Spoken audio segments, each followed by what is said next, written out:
What is the chance to play a perfect chess game with the only knowledge in chess being the chess piece movements and rules? That was the question that I asked myself one day.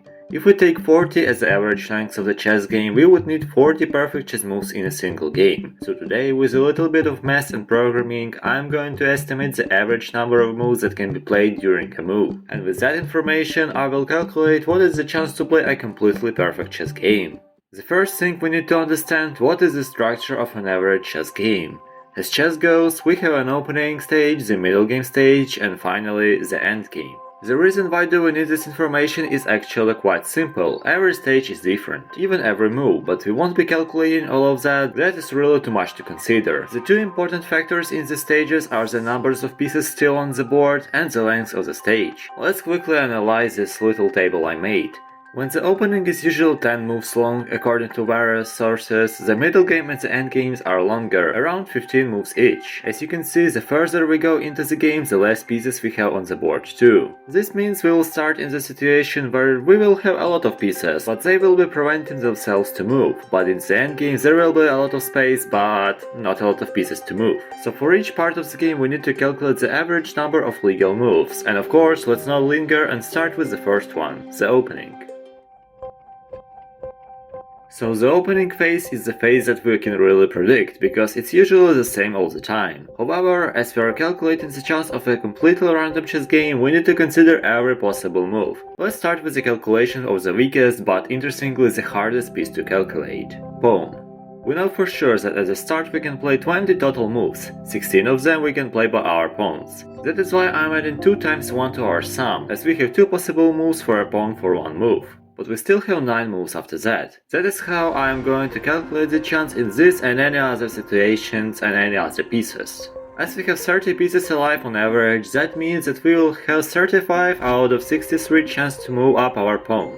Why 35 and 63? 35 is a 64, the total square count, minus 29 pieces besides the pawn, and 63 is the total square count besides the one pawn. With all of that we have 55% chance that we can move our pawn. With the other numbers the same deal, but here we have a chance that we can take a piece, and we get 29 out of 64 chance that we can take something. But as we can't take our own pieces, we need to divide everything by 2. Then we multiply everything by 9, our 9 moves, and we add 2 times 1 from the beginning, dividing everything by 10, the total opening move count, and we get 1.114. Is it accurate? Let's check. This is a position from my recent game on move 6. Let's check how true is the number. 2 plus 2 plus 0 plus 2 plus 0 plus 2 plus 2, and for black 2 plus 2 plus 1 plus 0 plus 0 plus 2 plus 2. And we get 19 out of 14 total pawns, and it is 1.35. Yes, it is more than we calculated, but that could just be due to an open position. Here, let's check the other one. Move 8, let's see how many we have. 8 and 8 divided by 14, and we get 1.14.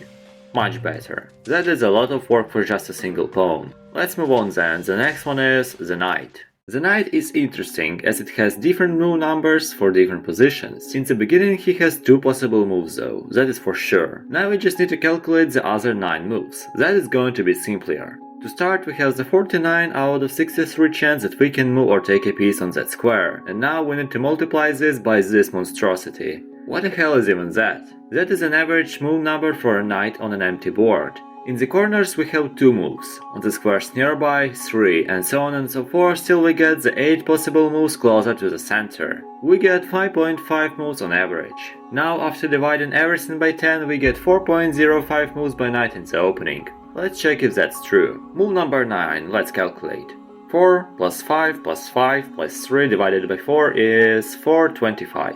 That's pretty accurate. And as I know that my viewer attention is going down now, I won't explain all the math in the details. I will just point down the most important things. Bishop. At the start he can't even move, but if the pawn moved he has 0 or 5 possible moves, so let's say we get 2.5. On 28 squares we can move only 7 moves max, but on the other 36 we can do 13 moves. 0.49 is hard to explain, but I'll try. We can do 3 moves on average, because a piece can be in our way. So we just do 49 divided by 33, the chance of piece being here, to the power of 3. That gives 0.49. And the average is 4.33 this time.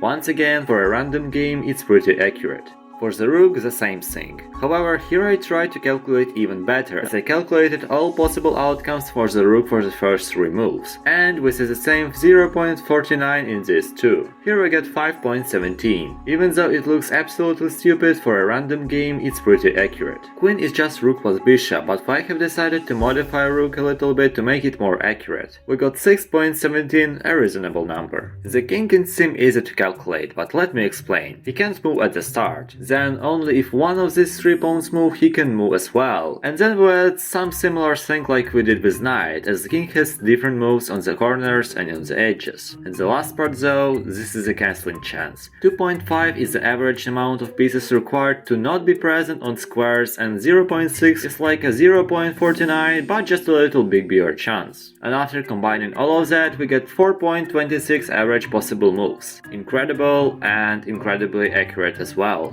All pieces for the opening are calculated. But even if we add everything and get 25.09, we are not done yet. There is 1-2% chance for a check in the opening that reduces the number of moves possible. So I also took into account the 1.5% chance, and after recalculating I got 24.71 moves average in the opening. At least these nums look somewhat real. Why not to test it on the real data? I created a program that generates 10,000 random 0 to 10 move games and calculates the average number of possible moves. You can download it in the description if you want to test it by yourself, by the way. And so, what is the real number? Okay, not bad. Every time I tested this program again and again, I was getting +2 possible moves. But at least my calculations are closer to the real everyday chess games. And not this. But okay, we still got a nice number. Let's continue with middle game. In the middle game, almost everything stays the same. The number of pieces and the face length is different though. This time we have 20 pieces average for 15 moves. And to speed up the process, I'm only going to show what I changed from the opening phase, because as I said, not a lot changed. We'll start with the pawn. This time some move numbers changed because of the different number of pieces, but also I added a chance for a double move as well, as with a high probability at least half of the pawns are still on the second rank. And we get the reasonably bigger 1.414, which is by the way a square root of 2. For the knight, almost the same thing as before, the only thing that changed was the piece count. The same goes for the bishop and the rook, they both had a bigger chance of doing a move. Queen, as before, we just add up bishop and a rook. And in the end, the king, the chance for a move is now bigger. Reasonably, we get a higher move count after we add everything up, but this time the chance for a check is approximately 12.5, so every ace move. This gives us 32.454 moves on average. How true is this though? Let's find out. This is the same program but with different starting and ending move. And this time we are on point. We got a really close number, so I can proudly say we cooked chat. And why not to finish everything up with an endgame? This phase has the same 15 moves, but the piece count is much lower, for a random game 12 piece on average. Let's quickly run through all of the changes. Pawn, not a lot of things changed, but of course the number of pieces and the chance of pawn being still on the first rank did. Knight, this guy is chill, it's always the same. Bishop and rook only changed their movements prediction percentages, and the queen was the sum of them both. And the last, the king only changed the number of pieces on the board in his equation. The chance for a check in the endgame is 90, but after calculating, I guess this number is a little too big. Why is it though? That is happening because of a simple reason. The number of pieces. Before that, the number of pieces didn't have a big role in calculations, but here we don't really have a lot of them. That is why in the end equation I multiplied everything by 2/3, the usual power of piece left in the endgame. The calculations were huge and I don't really want to show everything for the next 2 minutes, but it involved adding up all of the piece amounts multiplied by the number of possible moves, and then dividing it by some other values like the chance of the piece being alive and etc. But if we sum everything up, we get 30.17 moves on average. And this number is still pretty big. But wait, the program says it's correct, but why? The reason why is because we have a random chess position. Usually there are a lot of pieces involved in this random endgame, so that is the reason. But now, finally, the moment you've been waiting for. What is the average number of possible moves played per one move? We multiply every stage number with number of moves, add everything up, divide by 40, and we get 29.66. A pretty reasonable amount. Let's check the real number generated by the program. 30.78.